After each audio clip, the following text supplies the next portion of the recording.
Bonjour, bonsoir, chers internautes. Je vous salue dans le bon précieux nom de Jésus-Christ. Bienvenue dans ce concept Un instant dans sa présence.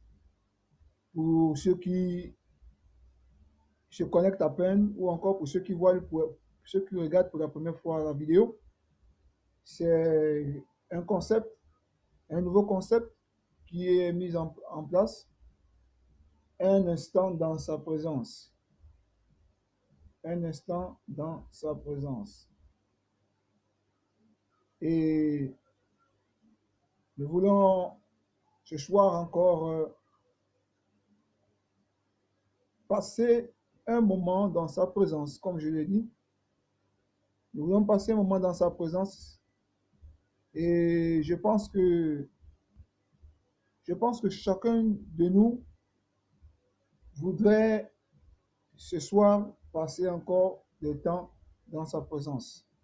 Comme je le disais hier, comme le roi David, nous voulons expérimenter encore, nous voulons expérimenter ce qui se passe dans la présence du Seigneur. Nous voulons expérimenter les bienfaits de sa présence. Nous voulons expérimenter ce que Dieu nous dit dans sa présence et ce que l'on gagne dans sa présence. Ok? Je pense que c'est l'occasion pour nous de partager encore cette parole. Et le texte que nous allons partager ensemble ce soir, c'est tout simplement le texte de Jean 1, voilà. Jean 1, verset 1, à son verset 1. C'est un texte que nous connaissons tous. Vous allez me dire, mais pourquoi? Certainement, vous allez demander pourquoi il faut commencer par là. Mais c'est toujours bien de commencer par le commencement. Ok? Il est toujours bien de mettre les bœufs avant la charrue que de mettre la charrue avant les bœufs. Donc, suivons et comprenons encore ce que le Seigneur a nous dit. C'est pourquoi je vais encore recommander ces moments entre les mains de Dieu et que sa grâce divine soit déversée et se déverse aussi en abondance dans vos vies comme dans la mienne. Seigneur, nous te bénissons, nous te rendons toute la gloire. Seigneur, tu as dit que si vous avez honte de l'évangile, j'aurai honte de vous. Paul pouvait dire, je n'ai point honte de l'évangile car ce salut de quiconque croit. Seigneur, nous voici encore, Seigneur, à ce rendez-vous. Je t'en supplie et je te prie, Père, de disposer encore les cœurs, de disposer encore, Seigneur, les cœurs qui entendront ce message, qui entendront cet évangile. Peu importe les personnes qui rentreront en contact avec cette vidéo, Seigneur, que la puissance de ta parole traverse encore les cœurs et que les âmes soient davantage gagnées. Seigneur, que ton seul nom soit élevé en ce lieu et en ce moment. Seigneur, que ta parole encore nous oriente. Dans le nom puissant de Jésus-Christ, nous avons prié. Amen. Ok. Bien-aimé, le passage dit ceci. Au commencement était la parole. Au commencement était la parole. Nous allons aller pas à pas. Et la parole était avec Dieu. Et la parole était Dieu. Nous avons premièrement, on dit au commencement était la parole, voilà, n'est-ce pas? Deuxièmement, nous avons, la Bible nous dit, la parole était avec, on a avec ici, voilà. Troisièmement, nous avons, la parole était Dieu. Était Dieu. Si, en d'autres termes, la parole est Dieu. Voilà. Donc, ce que nous pouvons comprendre encore sur ce passage, vraiment très édifiant et très profond. On dit au commencement était la parole. Ça veut dire que toute chose, avant même la création, la parole existait déjà. Et la création est à l'origine de la création. La création ne voit le jour que sur la base de la parole. Je crois que nous sommes d'accord. Le monde entier ne voit le jour, ne voit son existence, sa naissance sur la base de la parole. Était. Donc sans la parole, rien ne devait exister. Sans la parole, rien de ce que nous vivions aujourd'hui, les avions, voilà, les pays, les univers, les planètes que nous voyons là, les transports que nous prenons, l'argent que nous manipulons ça et là, rien de ça ne devrait exister. L'homme même en personne n'allait même pas exister. L'être humain ne devait pas exister sans la parole. La parole a une puissance, frère. La parole a une puissance. C'est pourquoi il va dire dans la Bible, le Seigneur va nous parler encore dans sa Bible, il va dire, ne vous hâtez pas de dire n'importe quoi. Ne vous hâtez pas de parler.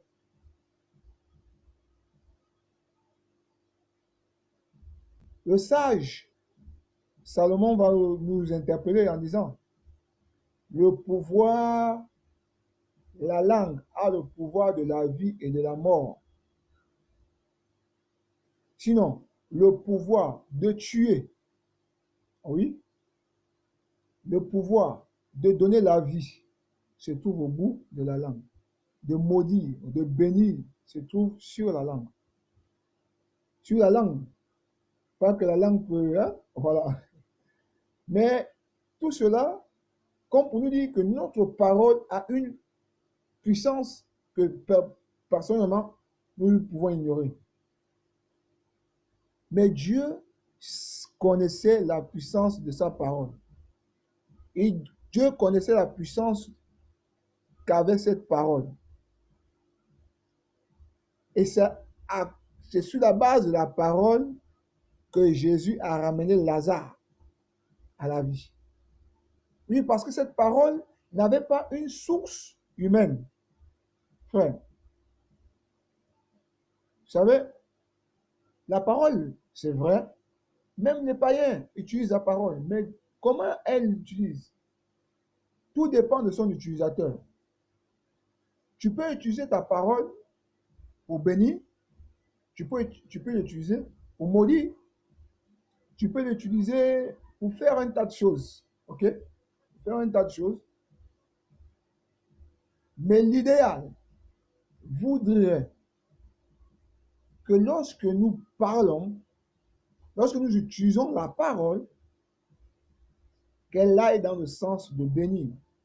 C'est pourquoi nous, en tant que créatures de Dieu, en tant que fils de Dieu, ayant le Fils en nous, ayant Dieu en nous, nous devons faire très attention avec la parole. Je vais comme ça prendre un exemple. Parfois, nous voyons des chrétiens qui s'amusent à dire des choses, à manipuler la parole à leur aise, à satisfaire sinon leurs besoins. Frère, c'est un danger. Ta parole n'est pas faite pour l'utiliser n'importe comment. La parole que Dieu te donne ne t'a pas été donnée pour faire de n'importe quoi. Vraiment, faisons très attention. Dieu qui nous a créés, nous, fait à l'image de Dieu. Voyez un peu. Nous avons la possibilité, nous avons l'autorité par le Christ que nous avons accepté. Donc, automatiquement, nous bénéficions de la puissance ou encore de l'autorité de la parole que Dieu lui-même avait dès la création.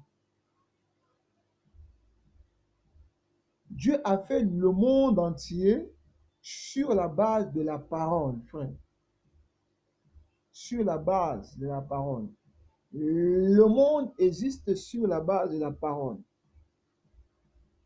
L'être humain existe sur la base de la parole. Les êtres vivants, qu'ils soient sous la terre, sous la terre, dans le ciel, existent sur la base de la parole. Sans la parole, tout cela ne devait pas exister. Faisons très attention. La parole est en nous. Quelle autorité? C'est une très grande âme. Un très grand potentiel que nous avons. Et Dieu sait pourquoi il a permis à ce que seuls les hommes, seul l'être humain ait droit à la parole. Imaginez-vous qu'un chien, un animal parlait. Le langage des hommes. Un bois, un arbre, sinon, parle. Tu vas en brousse, l'arbre te dit bonjour. Bonne arrivée. Tu vas ici, l'arbre te dit comme ça.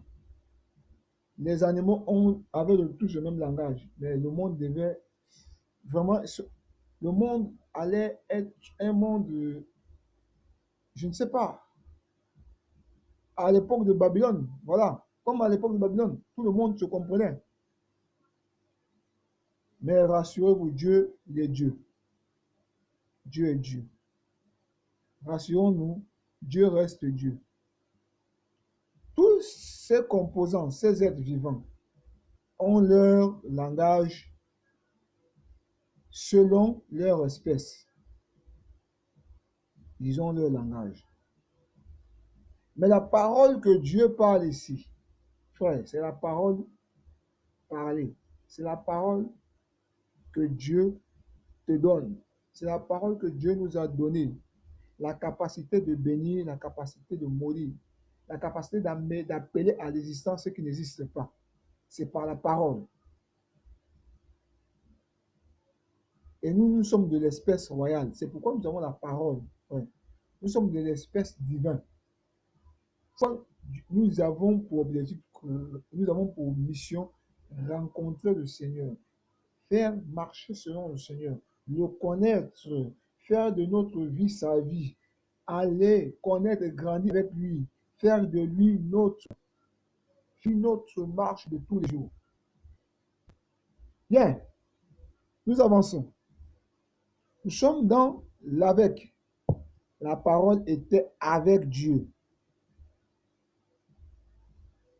La Bible ne dit pas la parole était avec un être surnaturel.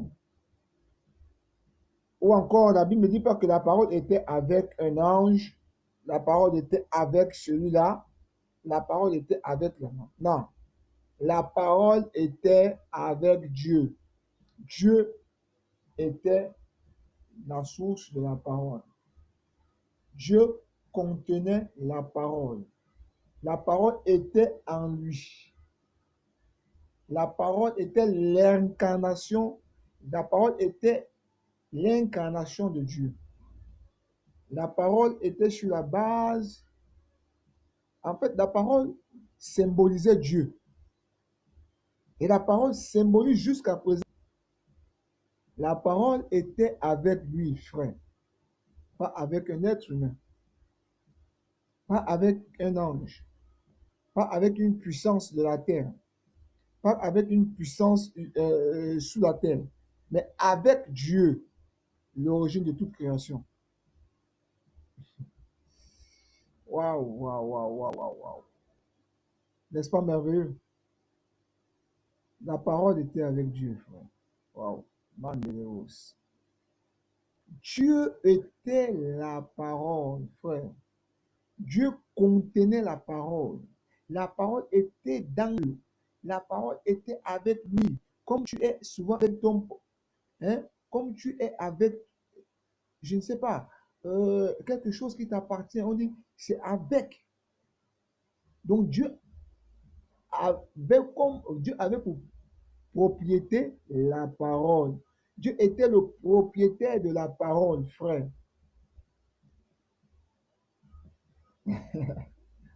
Dieu était le propriétaire de la parole. Oui, Dieu était le propriétaire de la parole. Il était le propriétaire. Oh. La parole était avec Dieu. Aujourd'hui, peux-tu dire que tu es le propriétaire de la parole? Dieu t'a donné la parole, c'est pas que tu es propriétaire. Il a fait de toi copropriétaire. Tu es copropriétaire, frère.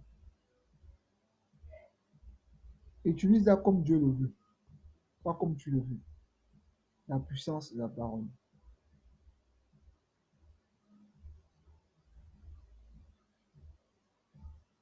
Et pour finir, pour la troisième étape, nous avons vu que la parole, premièrement, nous avons vu que la parole était Dieu. La parole était Dieu. Donc, la parole, au commencement était la parole, c'est ça? La parole était à l'origine du commencement, premièrement.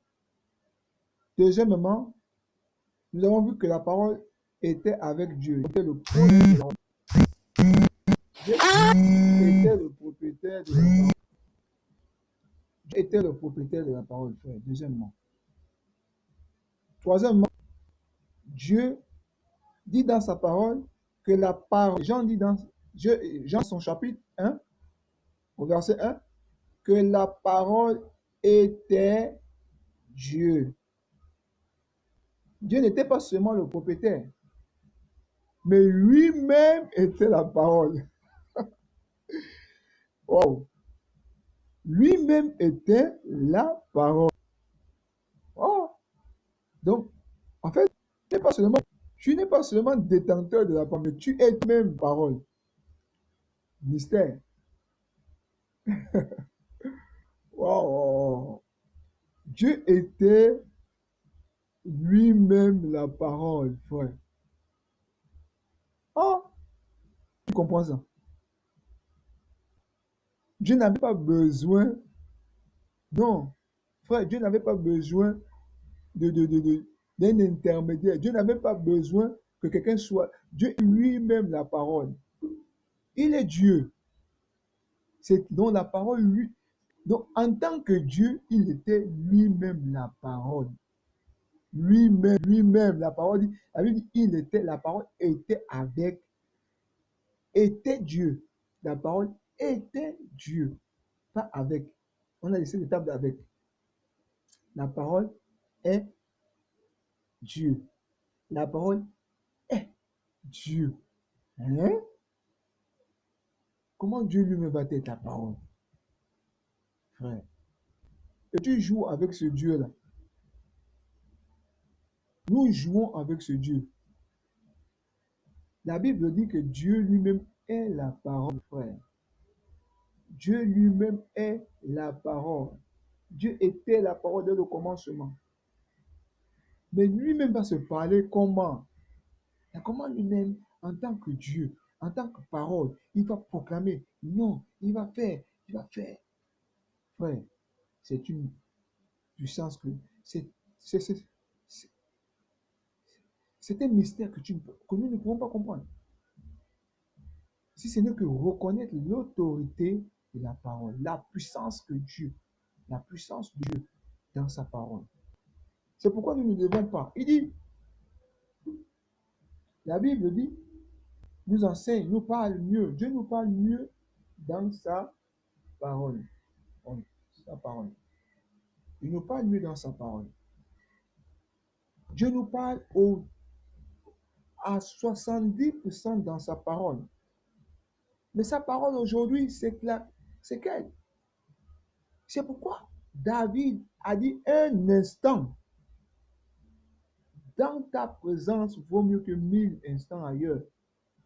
Parce que dans sa présence, frère, les bienfaits de la parole coulaient. Aïe, aïe, aïe. La parole, il était, c'est-à-dire, il voulait entendre Dieu dire quelque chose dans son oreille, parler quelque chose à son âme, dire, fortifier son âme, fortifier son esprit. Waouh! Il savait que la parole que j'entendais ne venait pas d'un homme. Il savait que la parole qu'il entendait, waouh, ne venait pas d'une femme, ne venait pas d'une autre divinité, mais elle venait de Dieu. Waouh! Elle venait de Dieu.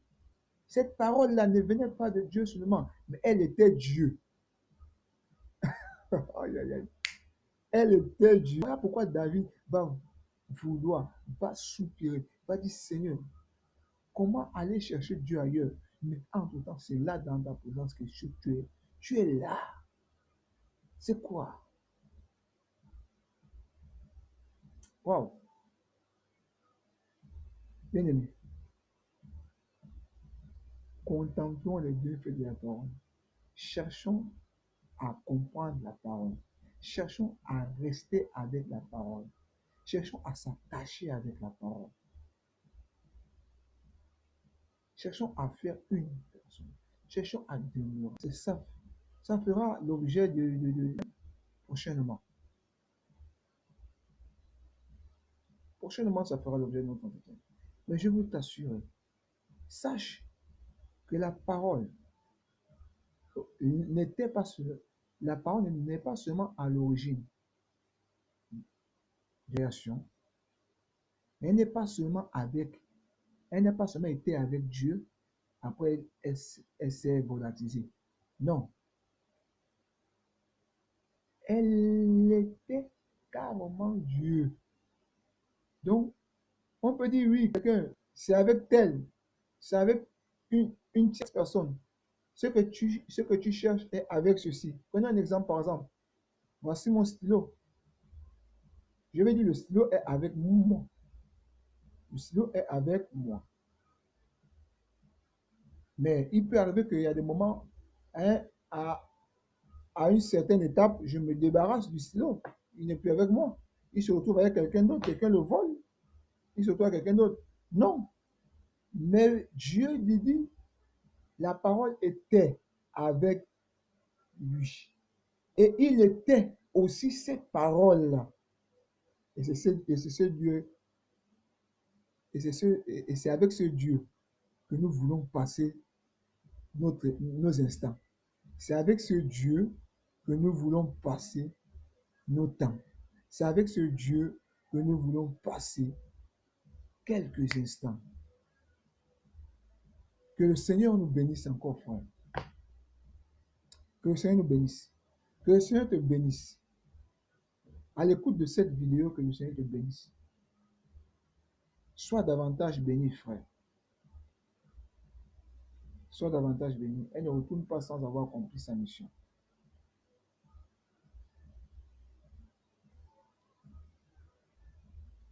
Donc, nous sommes au thème de notre verset, notre étude, cet enseignement de quelques minutes.